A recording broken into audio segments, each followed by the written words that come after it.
지난 주일에 우리는 창조의 주인이시고 생사화복의 근원이신 만군의 하나님께서 에스겔 선지자에게 권능으로 임하시는 그런 장면에 대한 말씀을 들었습니다. 권능으로 임하셨다라고 하는 말은 하나님이 절대 주권적인 섭리의 역사로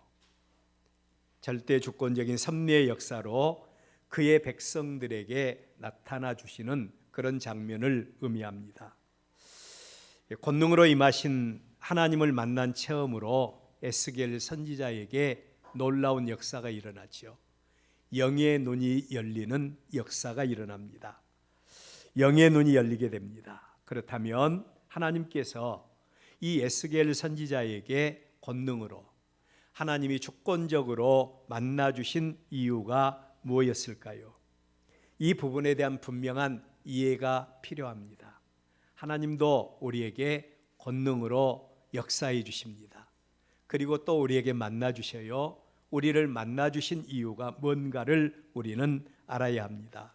그래야 우리는 하나님과 살아서 역사하는 동행을 할 수가 있는 겁니다. 에스겔 선지자에게 하나님이 만나 주신 이유는 그에게 하나님의 사명을 맡기시기 위해서였다. 하나님의 사명을 맡기시기 위해서였습니다. 우리는 하나님의 백성, 하나님의 일꾼들이 필수적으로 갖춰야 될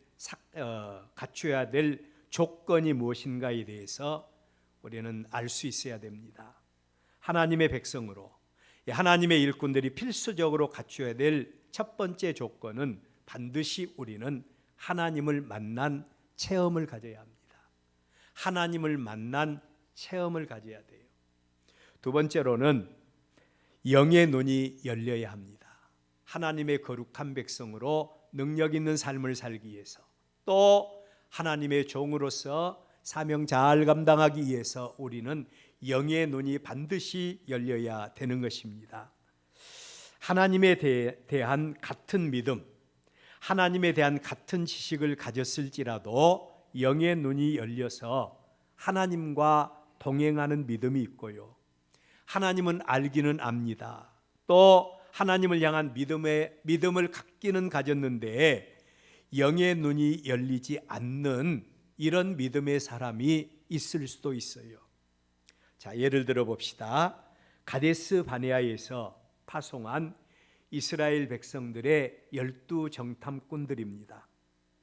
자, 그들 가운데 첫째로 하나님을 알되 영의 눈이 열리지 않는 사람들이 있었지요. 바로 12 정탐꾼 가운데서 10사람, 대다수의 사람들이 그들이 하나님 앞에 파송은 받기는 했지만 그러나 영의 눈이 열리지 않는 사람들입니다. 그들도 물론 하나님을 알고 그들도 물론 하나님의 언약에 대해서 잘 알고 있었어요. 잘 알고 있었습니다. 그러나 그들은 하나님을 만난 체험이 없었어요. 그들은 영의 눈이 열리지 않았습니다. 그들의 눈에는 하나님의 역사는 보이지 않고 하나님의 능력의 손길은 보이지 않고 오직 육신의 눈에 보이는 현실만을 바라볼 수밖에 없었다. 여러분, 이 10사람의 정탐꾼들의 모습을 보면서 혹시 우리와 조금 좀 일치된 부분이 혹시는 없습니까? 우리도 하나님을 잘 압니다. 하나님의 언약에 대해서도 압니다. 하나님이 살아계시다는 사실도 알아요. 그러나 하나님이 우리의 삶 속에 능력으로 역사하지 않고 하나님을 만난 체험과 영의 눈이 열리지 않으면 우리도 현실의 실상만을 보일 뿐이지 하나님의 놀라운 역사는 볼 수가 없다는 것입니다. 자, 오늘 우리의 모습들을 우리는 점검해 볼 필요가 있습니다. 두 번째로 같은 정탐꾼이었지만 하나님을 알고 그리고 영의 눈이 열려서 하나님을 볼 수 있었던 사람들이 있죠. 바로 우리가 잘 알고 있는 여호수아와 갈렙의 믿음입니다. 그들도 현실을 모르는 건 아니에요. 여러분, 하나님을 만난 체험으로 영의 눈이 열린 사람들의 특징이 있습니다. 그들은요, 현실을 정확하게 판단할 수 있는 능력이 있어요. 현실을 정확하게 판단하는 능력이 있습니다. 그리고 그 현실 속에서 믿음의 눈으로 현실을 직시할 뿐만 아니라 그 가운데서 역사하시는 하나님의 임재를 볼 수 있는 능력이 바로 하나님을 만난 체험을 가진 사람들에게는 있습니다. 여기 여호수아와 갈렙도 가나안 땅의 현실을 보고 그들의 힘과 그들의 능력으로는 한계가 있다는 사실을 누구보다 더 잘 알고 있었어요. 그러나 그들에게는 남과 다른 눈이 있었습니다. 남들과 다른 눈이 있었어요. 여호와 하나님의 언약을 알고 여호와 하나님의 역사를 볼 수 있는 안목이 그들에게는 열려 있었다는 겁니다. 그들에게는 언약을 통해서 역사해 주시겠다고 하시는 만군의 하나님이 그들과 함께 계심을 알고 있었어요. 그들은 하나님의 언약의 말씀을 믿고 나가기만 하면 하나님이 그들의 싸움을 싸워주실 것으로 믿었던 겁니다. 그래서 그들은 강력하게 하나님의 언약의 말씀을 믿고 그들은 나가자고 외쳤던 모습을 알 수 있습니다. 적어도 여러분, 이 믿음이 나도 살고 그리고 우리의 이웃도 살리는 믿음의 능력인 줄로 믿습니다. 우리의 범사에 이 믿음이 적용이 되어져야 됩니다. 우리의 범사에 이 믿음이 적용이 되어져야 돼요. 자, 그 하나님께서 에스겔 선지자에게 임하신 겁니다. 그리고 그의 종 에스겔 선지자의 영의 눈을 열어서 그 백성들이 처한 실상을 낱낱이 하나님이 보여주신 거예요. 그리고 에스겔에게 사명을 맡기십니다. 그 뼈들에게 하나님의 말씀을 대언하라 라고 하는 하나님의 사명입니다. 그 사명에 대해서 하나님의 그 사명에 대해서 응답하는 에스겔 선지자, 그리고 그의 순종 속에 나타난 하나님의 기적적인 역사, 그 말씀이 바로 오늘 저와 여러분이 읽은 본문 말씀이에요. 우리의 믿음은 바라는 것들의 실상이고 보이지 않는 것들의 증거인 줄로 믿습니다. 이런 말씀들을 생각하면서 절망의 현장에 하나님께서 임재하심으로 우리의 절망스러운 현장, 한치 앞이 내다보이지 않는 그 현장 속에 하나님이 임재하심으로 어떤 일들이 일어나게 되는가, 오늘 우리의 본문을 통해서 같이 나누려고 합니다. 첫째로 절망의 현장에 능력으로 임하시고 그리고 역사해 주시는 하나님의 모습입니다. 절망의 현장에 능력으로 역사해 주시고 임하시고 역사해 주시는 하나님의 모습, 어떤 모습인가? 절망의 현장에서 우리가 어떤 모습으로 하나님께 반응할 때 하나님께서 능력으로 역사해 주시고 관계해 주실까? 우리는 이 부분부터 한번 살펴볼 필요가 있어요. 절망의 현장에서 하나님이 능력으로 임하시고 관계해 주시고 역사해 주시는 데는 아주 중요한 조건이 하나 있는데 그것은 바로 순종이라는 겁니다. 아주 중요한 조건은 순종의 믿음이에요. 여호와 하나님께서 에스겔 선지자에게 말씀하십니다. 4절 말씀 제가 읽어드립니다. 또 내게 이르시되 너는 이 모든 뼈에게 대언하여 이르시기를 너희 마른 뼈들아 여호와의 말씀을 들을지어다 라고 외치도록 하나님께서 에스겔 선지자에게 명령을 하신 겁니다. 여러분, 우리가 하나님의 말씀대로 순종하는 것 그렇게 쉽지는 않죠. 그렇게 쉬운 일이 아닙니다. 만약에 에스겔 선지자가 하나님의 명령을 듣습니다. 너는 이 모든 뼈에게 대언하여 이르기를 너희 마른 뼈들아 여호와의 말씀을 들을지어다 라고 외치라고 했는데, 이러한 명령을 듣고 에스겔 선지자가 사람의 생각으로 하나님의 말씀을 농담으로 여기고 하나님의 말씀에 대해서 불순종했다고 여러분 한번 생각해 봅시다. 또 아무리 전능하신 하나님이라고 해도 이처럼 메마른 골짜기에 메마른 뼈들에 대해서 어떻게 메마른 뼈들이 어떻게 하나님의 말씀을 들을 수 있는가? 이것은 불가능해 하면서 에스겔 선지자가 하나님의 명령에 대해서 불순종했다고 생각해 봅시다. 어떤 일이 일어날까요? 우리 한번 따라서 해볼까요? 아무 일도 일어나지 않는다. 아무 일도 일어나지 않아요. 우리가 하나님의 말씀을 100번 듣고 하나님의 말씀을 1000번 듣고 그리고 하나님께서 살아계심을 믿고 우리에게 주신 말씀을 끝까지 하나님께서 계속해서 우리에게 말씀하시지만 하나님의 말씀대로 순종하지 않으면 그 가운데는 아무 역사도 일어나지 않는다는 겁니다. 실제로 이스라엘 백성들의 가나안 정복 역사를 보면 이러한 일들은 그들의 역사 속에서 얼마든지 실상을 통해서 나타나는 것을 알 수가 있습니다. 예를 들어서 가나안 땅을 향하여 나가는 이스라엘 백성들에게 여호와 하나님, 그들을 애굽 땅 종되었던 곳에서 구원해 내신 하나님께서 주신 언약의 말씀이 있습니다. 출애굽기 23장 28절 뭐라고 말씀하시는 거 아니? 내가 만군의 하나님께서 이스라엘 백성에게 말합니다. 왕벌을 네 앞에 이스라엘 백성들의 앞에 보내리니 그 벌이 히 족속과 가나안 족속과 헷 족속을 네 앞에서 쫓아내리라 라고 하는 하나님의 언약입니다. 이러한 하나님의 언약의 말씀은 이스라엘 백성들이 치러야 될 가나안 전쟁, 이스라엘 백성들이 치러야 될 가나안 전쟁은 이스라엘 백성들이 치러야 될 그들의 전쟁이 아니라는 거예요. 그들의 전쟁이 아니라 바로 하나님의 전쟁이라는 겁니다. 그런데 이스라엘 백성들의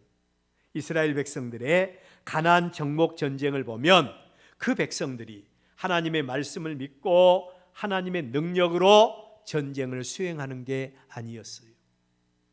그들의 일상 속에서 하나님과 동행하는 것이 아니라 그들이 할 수 있는 범주 안에서만 그들이 가나안 전쟁을 수행하는 모습을 보게 됩니다.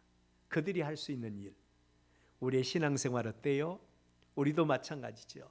하나님께서 우리에게 명령하신 하나님의 말씀에 대해서 우리가 죽기까지 순종하는 그런 믿음의 능력을 가지고 있습니까? 아니면 우리도 이스라엘 백성들과 같이 하나님의 말씀을 듣기는 들었지만 우리가 순종할 수 있는 그 범주 안에서의 하나님을 믿고 있습니까? 아니면 죽기까지 순종하고 있습니까? 이스라엘 백성들은 그 범주 안에서만 가나안 전쟁을 수행합니다. 그 결과 이스라엘 백성들은 철병거로 무장한 가나안 족속들, 그리고 자신들보다 더 힘이 있고 능력이 있다고 생각되는 그 가나안 족속들을 그 가운데서 쫓아내지 못한 겁니다. 하나님의 뜻을 온전히 이루지 못한 이스라엘이에요.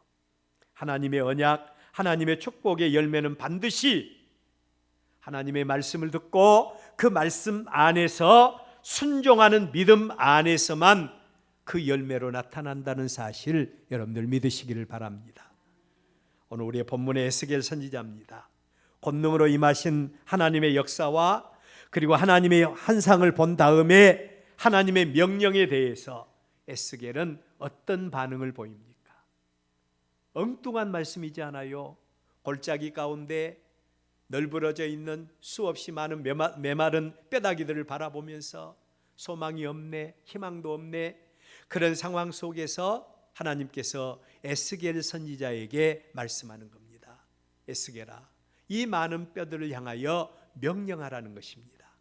하나님께서 뼈들에게 명령하라고 말씀을 하십니다. 하나님, 농담도 지나치시네요. 어떻게 뼈들에게 명령을 할 수 있습니까? 라고 말할 수 있지만, 그러나 에스겔은 하나님의 말씀대로 순종하는 모습을 볼 수 있습니다.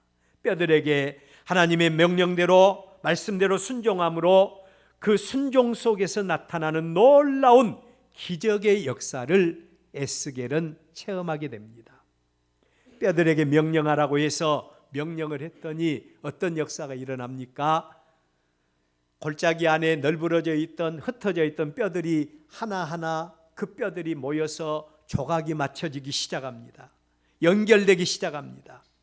그 연결된 뼈들에게 놀라운 역사가 일어나는데 힘줄이 생기고 살이 오르고 가죽이 덮이는 놀라운 기적의 역사가 일어나는 모습을 볼 수 있습니다.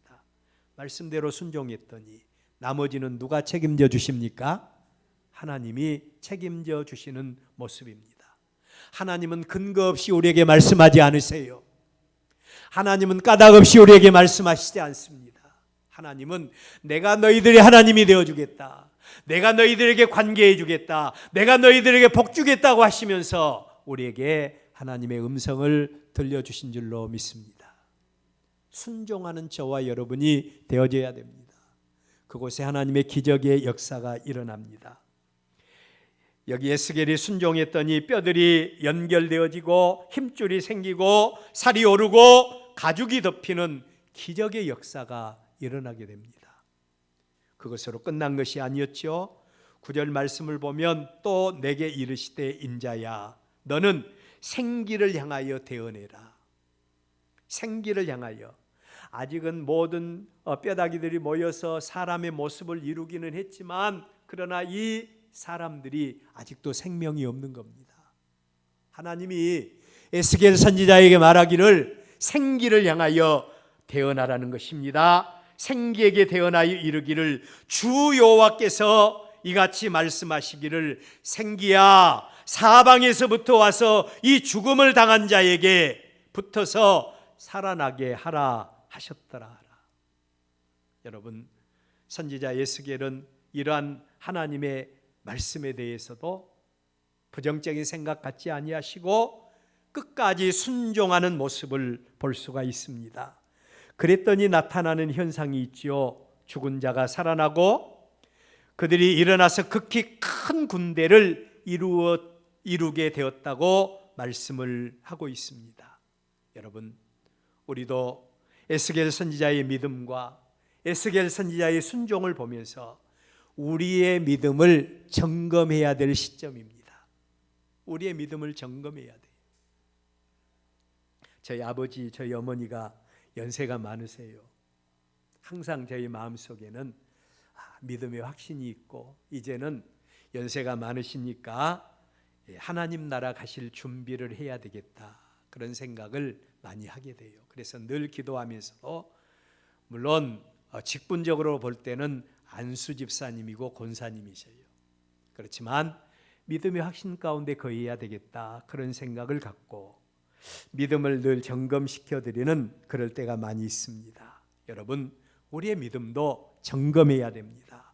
어떤 믿음을 가지고 있습니까? 영의 눈이 열려 있습니까? 영의 눈이 열려 있어요.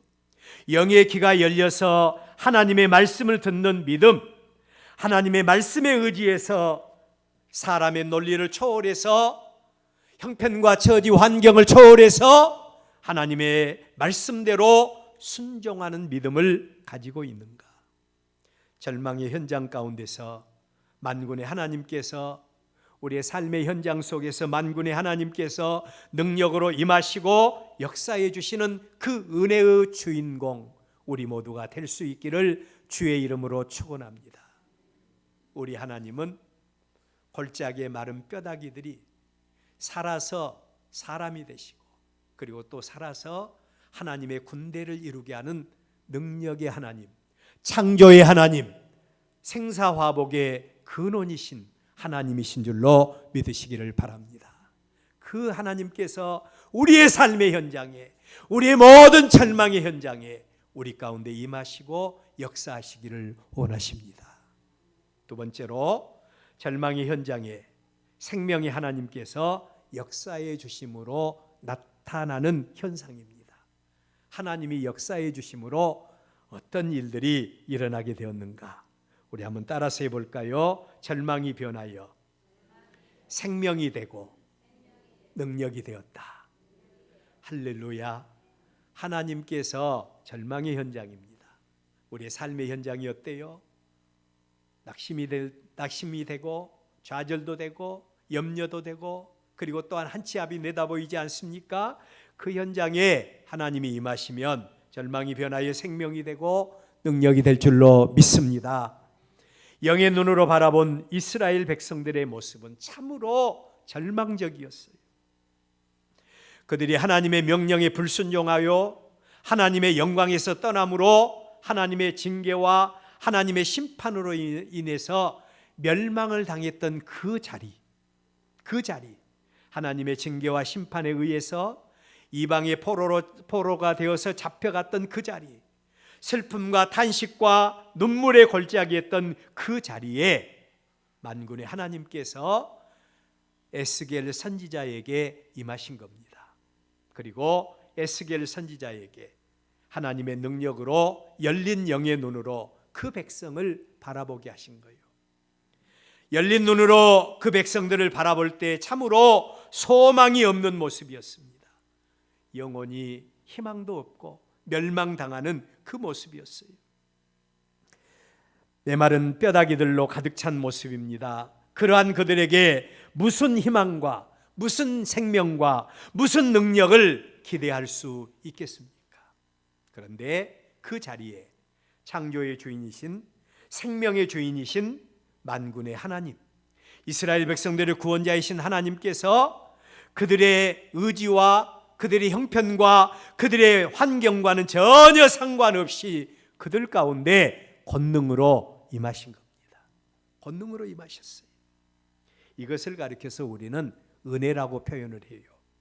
은혜는 공짜로 주시는 하나님의 선물을 말합니다. 바벨론의 포로 신분이 되어서 소망 없는 이스라엘, 아무 희망도 찾아볼 수 없는 그들에게 하나님께서 권능으로 주권적으로 임하신 겁니다. 여기서 우리는 하나님의 은혜가 임하는 현장의 모습을 볼 수 있습니다. 하나님의 은혜는 사람들의 어떤 선함이 있는 곳에 하나님의 은혜가 임하지 않아요.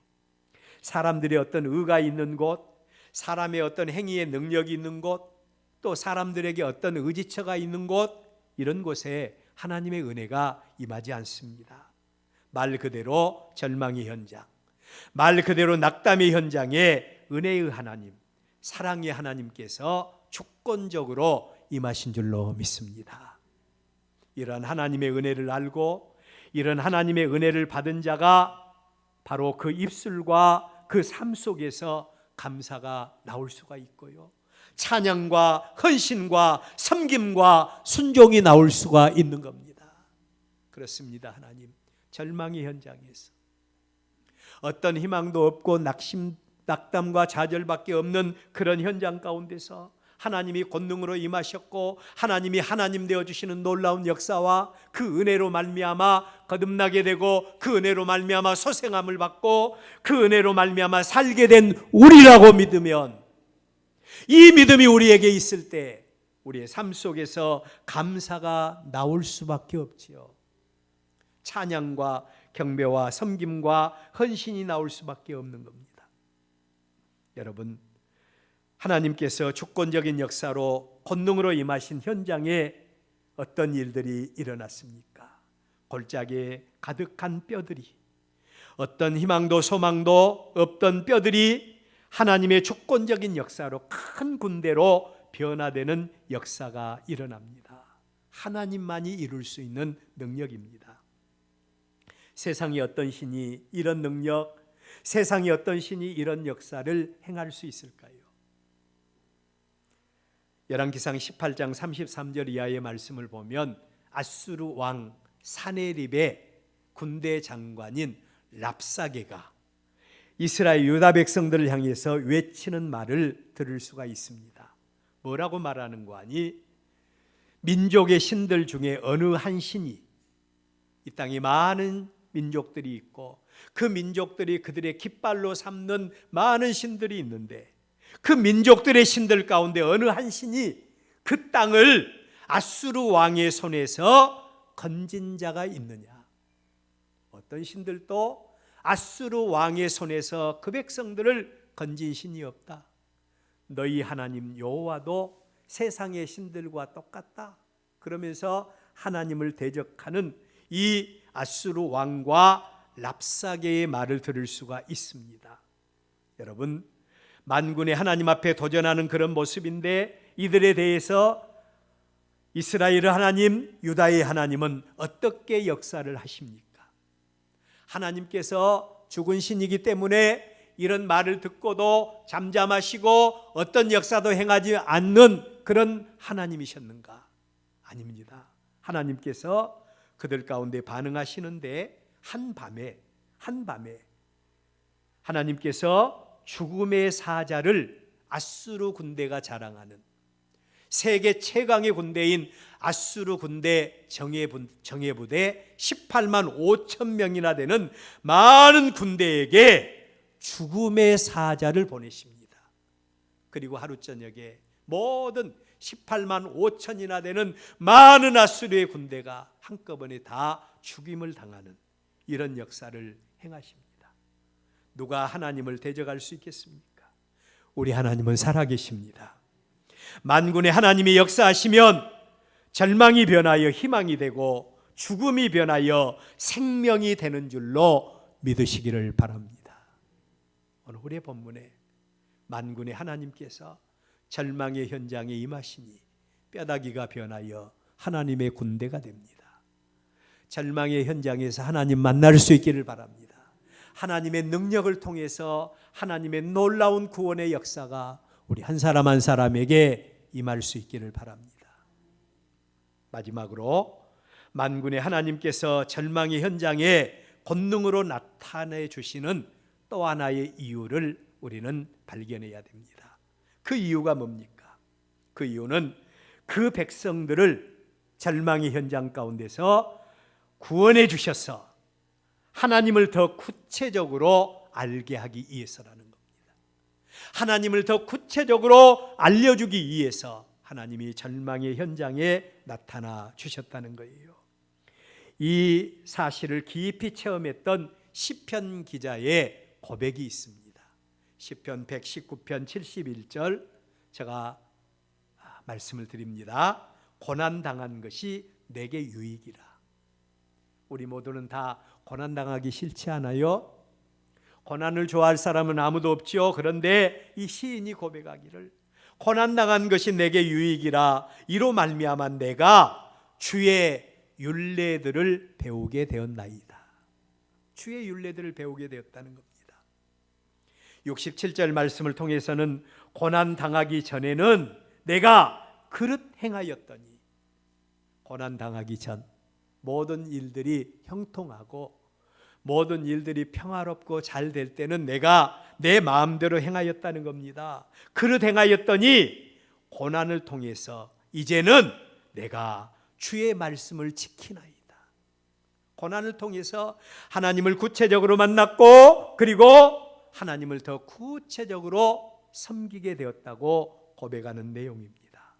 그래서 하나님의 놀라운 은혜를 체험했던 많은 사람들의 한결같은 고백이 있습니다. 성도에게 고난은 변장하고 찾아온 하나님의 또 다른 축복의 통로이다. 변장하고 찾아온 또 하나의 축복의 통로라는 것입니다. 여러분, 삶 속에서 어떤 고난을 당하고 있습니까? 우리는 멀리서 보면 아름답게 보이는 것들도 가까이서 보면 추하게 보일 때가 있는 것 같이, 우리 모든 성도의 가정들도 멀리서 보면 저 가정은 아무런 문제도 없겠다, 저 가정만 같으면 살 수 있겠다, 그렇게 생각할 때가 많이 있을 거예요. 그런데 이 땅에 사는 어떤 가정도 문제 없는 가정이 없다고 그러죠. 여러분, 어떤 고난을 당하고 계십니까? 자녀들 때문에 문제가 있습니까? 아니면 또 사업 때문에 문제가 있습니까? 관계 때문에 문제가 있습니까? 물질 때문에 문제가 있습니까? 우리는 여러 가지 문제를 만날 수 있습니다. 때로는 절망, 때로는 낙담, 좌절, 고통 가운데 우리가 허덕일 수도 있을 것입니다. 이런 상황 속에서 우리도 사람이기 때문에 두 가지 반응을 보일 수 있어요. 하나는 거듭나지 못한 사람들이 보일 수 있는 반응으로 이스라엘 백성들과 같이 고난의 현장에서 원망과 불평, 낙담과 좌절로 하나님을 원망하고 하나님을 믿지 못하고 하나님을 대적하고 옛날에 자기들의 삶으로 돌아가고자 하는 불같은 마음이 우리 가운데서도 일어날 수가 있을 겁니다. 일어날 수 있어요. 하나님의 백성으로 성숙하지 못한, 하나님의 백성으로 훈련 중에 있었던 이스라엘 백성들의 광야의 삶이 바로 그런 모습이었어요. 여러분, 우리의 성숙하지 못한 믿음도 마찬가지입니다. 우리도 여러 가지 시험과 환난과 문제 가운데 처할 때 하나님 계십니까? 우리가 하나님 앞에 기도할 때 우리의 기도를 잘 점검해야 돼요. 습관적으로 기도할 때가 많이 있어요. 하나님 우리 가운데 임재하시기를 원합니다. 이미 하나님은 주의 이름으로 두세 사람이 모인 곳에 임재해 계시지 않습니까?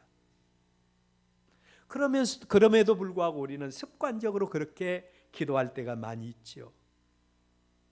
하나님 역사하여 주시옵소서.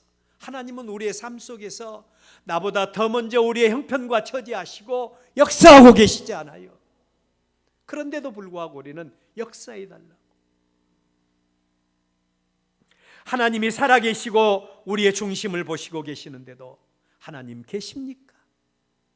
우리 하나님 앞에 늘 이런 기도를 드릴 때가 많이 있죠. 자, 여러분, 우리의 성숙하지 못한 믿음도 이렇게 습관적이고 형식적으로 하나님과의 관계를 가질 수 있다. 두 번째로는 하나님을 만나서 영의 눈과 영의 귀가 열린 사람입니다. 이들은 하나님을 보고요. 하나님을 보고 현실을 직시하기에 문제를 누구에게 맡깁니까? 하나님께 맡기고 그리고 문제를 하나님께 내려놓고 하나님이 우리에게 통로로 주셨던 말씀이 있죠. 너는 내게 부르짖어라. 너는 내게 부르짖어라. 하나님이 말씀하셨다면 이 말씀 붙잡고 기도하는 저와 여러분이 되어져야 할 줄로 믿습니다. 문제의 원인도 문제의 해결자도 하나님 한 분밖에 없음을 기억하시기를 바랍니다. 이런 사실을 잘 아는 성도가 하나님 앞에 기도하는데 생명을 거는 겁니다. 여러분, 삶 속에서 당면하는 여러 가지 문제 앞에서 어떤 자세를 취하고 있습니까? 그 모습이 바로 하나님 앞에 선 오늘 나의 영적 상태라는 사실을 기억할 수 있기를 바랍니다. 만군의 하나님께서 이스라엘 백성의 고난의 현장, 실패의 현장, 절망의 현장에 찾아오신 이유는 그 백성들에게 만나주시고 그 백성들을 회복해 주시고 관계해 주시기 위해서였습니다. 우리의 삶의 현장에 하나님의 은혜가 임하기를 바랍니다. 절망의 현장에서 하나님을 만난 우리 모두가 되시기를 주의 이름으로 축원합니다. 우리 인생의 해답은 오직 생명의 주인이신 하나님께 있음을 기억하고 우리 한 사람 한 사람이 믿음으로 승리하는 절망의 현장에서 하나님만을 바라보는 저와 여러분들 되시기를 주의 이름으로 축원합니다.